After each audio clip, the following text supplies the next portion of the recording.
Hello, everyone, and thank you for joining us again at Behind the Badge podcast, brought to you by SBC Sponsorship. And as always, we are together with George Harborne, Director of SBC Sponsorship.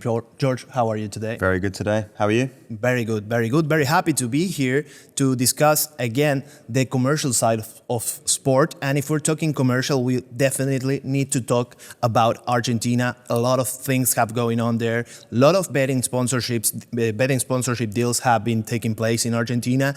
And to begin starting the conversation about Argentina, I couldn't think of a better person to discuss it with than someone from El Primer Grande, no? First club in the world to actually win 7 titles in a row, consecutive titles. First Argentinian club to win the Intercontinental Cup in 1967 against Celtic. And by now you should already know I'm talking about Racing Club. And let's make a stop here. This is also educational for our English viewers and listeners because everyone here says racing, right? And we in Argentina, no one calls it racing, it's Racing Club. Okay. And about speaking about racing, I can't think of a better person in that club than board of director, head of marketing and communication, Roby Martinez Alvarez. Roby, how are you today? Very good, fine, and thank you very much about that presentation. Fernando, George, it's a pleasure to be here, always. It's really a pleasure to have you here with us. It's always a pleasure to be around you. We were talking about you in the podcast with James Ross, and we were always giving high praise for you because you're a great guy to be around and a great guy to give us the insights about what we are going to address here, which is sponsorships and commercial side of sports, which is actually such an interesting world. Yes, I love sports. I love networking. So being here and watching the great job that you have done here in SBC, it's incredible because you have like the perfect combination between hard work, networking, and having fun. So it's a very good place to be. No, we appreciate the good feedback, Robbie. Thank you. I guess to kick us off, everyone has their own journey of how they get into the sports industry. Let's hear yours. How did you end up working in sport? Well, I have to talk about like 20 or 25 years ago. I always love sports. I always love entertainment. The entertainment world is something that I like when you deliver some product or service that has to do with making the people's life better or watching the other ones laughing because you have created something. I did it from, I don't remember, I have like, when I was 17 years old, I start, in Argentina we say, delivering parties. So I rented a place, invited people, and I started with parties. So that has to do with the entertainment. Then in 2002, I created the most important football tournament in the north part of Buenos Aires. We had 100 teams, male teams, and 40 female teams. We were like 140 teams, all the tournament. And it was a great place to start with everything that has to do with sport and entertainment because I think that both worlds come together, entertainment and sports. Then I started in the, in Racing, we say, in the part of the political world, working and looking for what can we do for our club. You must know that Racing Club is a non-profit organization. Yep. So it can't be owned by a businessman or from another company. So the owners of Racing Club are the members. The members are who pays a monthly fee and vote for the authorities every 4 years. And that members are the ones who elect 15 board of directors. that are the ones who runs the country for 4 years. Yeah. So I start in the part of the political world of Racing. My first election was in 2014. We lost against the actual president, that is Victor Blanco. So we were like the first opposition, but we work not as an opposition. We work together with the official party because we love Racing. We don't want someone to run bad the club. So we work together, and in the next election, the actual president, Victor Blanco, asked me to join the official party. So we got through that election, and we won it in 2017. And I'm part of the board of directors since 2017. And in that period, we won 4 championships. Yeah. That it's a very good number for a club like Racing. We are participating in every international cup since Victor Blanco is president. It's like everything. We are Victor was elected president since 2013, and now we are in 2023. And every year we being part of international cups. Yeah. So that's a high standard that we are living for the next generation that will run the club. So that's how I start in sport and political institution like Racing. Did you always know that you wanted to work in sport? Even way back, I know you were working on the football tournaments. Did you always know I need to get to Racing? No, I didn't knew it like that. Someone that has that objective. Yeah. I remember my first job was in HSBC, the holding. Yeah. It's the bank. Then I went to Bodega Chandon, that it's part of LVMH, Louis Vuitton. Then I went to Consultatio, that it's a developer, a huge developer in Argentina, and it's also developed real estate here in the US. And then I went to Citibank, and from Citibank to Nordelta. But meanwhile, all of that jobs, I did jobs as an entrepreneur. Yeah. That were the football, the parties, and the other, not my, how can I say, not my corporate part. Yeah. But the other part, my passion Yeah. part, the other entrepreneur part, always was in the entertainment. Yeah. In the sport and entertainment. Yeah. So I didn't plan it, but it's also it always were there. It always were there.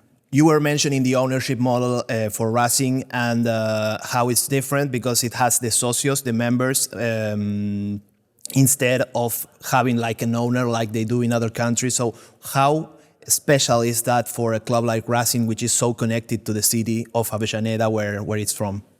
Well, it's a huge difference.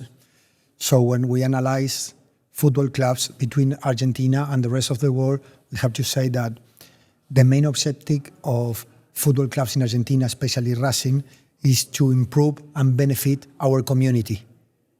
And in other countries, for example, the main objective could be make more money.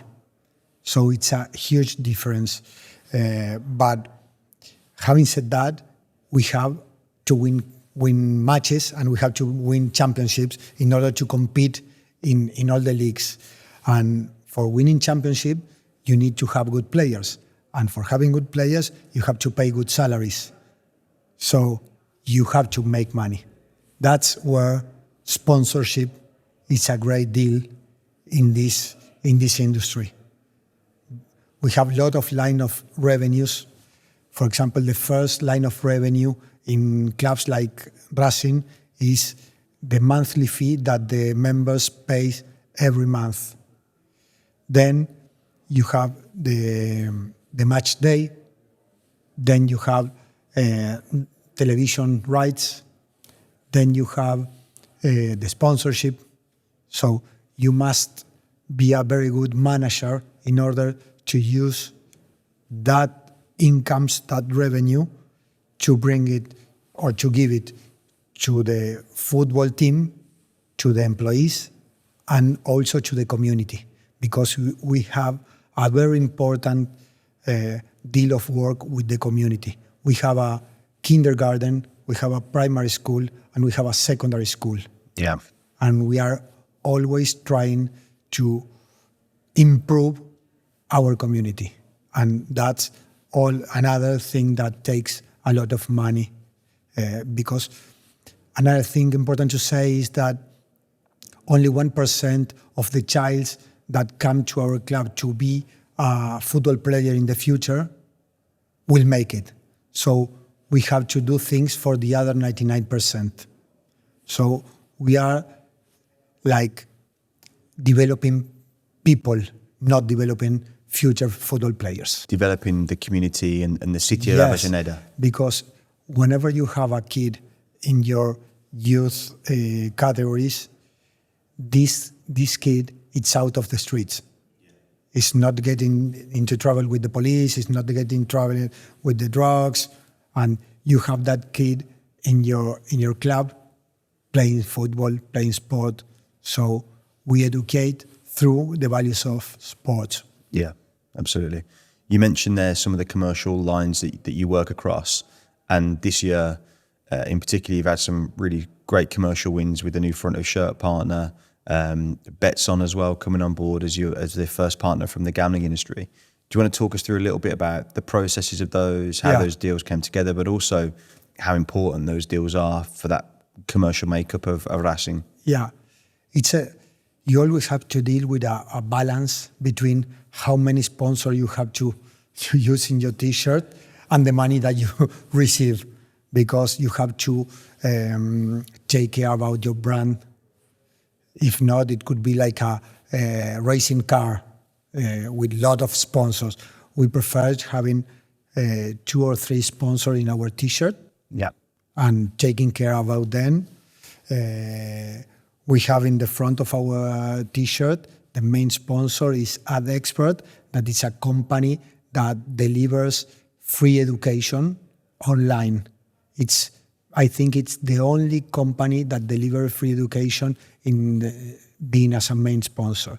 Then we signed an agreement with Betsson at the back of the T-shirt. It was the first step of Betsson in Argentina. Yep. And Betsson, through Racing, got huge branding, huge promotion. He achieves a very great coverage about the media. Then they sign an agreement with Boca Juniors, so they are having like 2 of the most important clubs in Argentina. We sign an agreement for 2 years and 1 year more if both sides are okay. It's an agreement that we have a guaranteed, minimum amount guaranteed, Yep. and we also have a revenue sharing. So like we are partners in this business. We have to do good jobs in order to make more revenues. Yeah. Speaking of being partners with a betting company, we also been talking in the past about responsible gambling. With Racing being a club so connected with their fan base, how are you taking care of creating the opportunity to educate about responsible gambling together with Betsson? Great question, Far. Well, first, before signing the agreement, we talk a lot about that, because we are very concerned about compulsory gambling and underage gambling. Yeah. So we spoke with managers and owners of Betsson and asked them what they do to fight against this disease. And they told about a lot of tools and programs that they have in order to fight this disease. I remember a few of them. One is you have a exit button. Whenever you are playing, you can touch that button and get out. Then you have an artificial intelligence that analyze your behavior while you are playing, and if your behavior changes, they can block you for a period of time. Then you can set limits in your deposits, in your withdrawal, in your loss, and you can't change that limit if you don't wait like 3 days. Then you have another that is you can get your subscription, submit your subscription, but you have obviously been older than 18 years old, but the payment method should be at the same name of the one who submit the subscription. So with that, you take off every child. But having said this, I can tell you that the ones that have the underage or don't have this kind of tools are the one that the companies that come from the illegal part, the illegal market. Yeah. And nowadays, studies that I have read said that 85% of the online market in Argentina come from the illegal market. So we have to still fight the illegal market. The ones who are regulated, they do all that they have to do in order to fight that disease. But authorities, the government, and everyone involved have to fight the illegal part. In Argentina, you have a regulation that had been passed in 2021, and that regulation says that every province have to put their own regulation. For example, the main province that is Buenos Aires, it only issue 7 licenses, and 4 of that 7 are now operating. The other 3 are still with problem of software or something like that. But it's important to fight everybody against the illegal part. We've seen kind of when these deals have been announced, it depends on the market, right? But certainly in some markets, these kind of betting partnerships can be met with some resistance from fan groups and media and all that sort of stuff. How was it for you guys getting that deal with Betsson, announcing that deal with Betsson at Racing? How was it received? Well, I think that all the parts involved in the betting sponsorship should try to associate betting with entertainment and with show business. Yeah, absolutely. Not with the compulsory gambling. We have to fight that disease. But the betting and gambling should be associated with entertainment. Because when you go to a theater, you know that you will spend the money of the ticket, the money of the dinner that you will have later of the show, and you know that is your budget. And the same should happen when you go to, or when you bet in any gambling platform. So I think you should have a budget, and you should use that budget in order to be entertained the time that you wanted to be entertained. Yeah, and I know you've kind of already covered it as well, but I know that you've said before when we've spoken previously how passionate you personally are and how seriously Racing and Betsson are taking that responsibility. With the fans. One of the part of kind of the role that I've seen you have with Racing is you being an ambassador for the club, and you know, with some of the certainly at the events that you've come to for us, but other international events. Talk us through that side of your role with the club as well a little bit, because it's a really interesting element to, you know, where you tell me who you're going to meet and all these sorts of things. You share that with us as well. Yes, it's something that I like. It's something that I do for my club, and I think that it's something very valuable for a club to the internationalization of the brand. For example, nowadays I love traveling. Yes, I love, but I also travel. And I try to take the badge of my club and the upper I can. So whenever I have a trip, I try to go to the best club in that country. I try to make a meeting with the president of that country. I talked about why we are the first big club of Argentina. I make that interchange of T-shirt, and I think that kind of actions will benefit in the future for everything. For example, I'm here in US and I'm arranging a meeting with people from the Inter of Miami, and I don't know where that could end. I don't know if it could end in a friendly match or a pre-season or whatever. The same happened next month. Last month I fly to Barcelona and I have a meeting with Joan Laporta. He received us with the open hands. It was a beautiful conversation about everything. And I don't know if next year he see a youth player of Racing and he could make me a call and ask me about that player. I don't know. I think that internationalization is very important. Now we live in a global world that everyone is connected, but the connection face-to-face is different. It's not the same making a call or sending a WhatsApp or a message than having a coffee, talking about my life, hearing about yours, and I don't know, telling you that my passion about Racing, the difference between a club that could be owned by a businessman, a club that has a school, that kind of conversation are difficult to be held in a telephone call.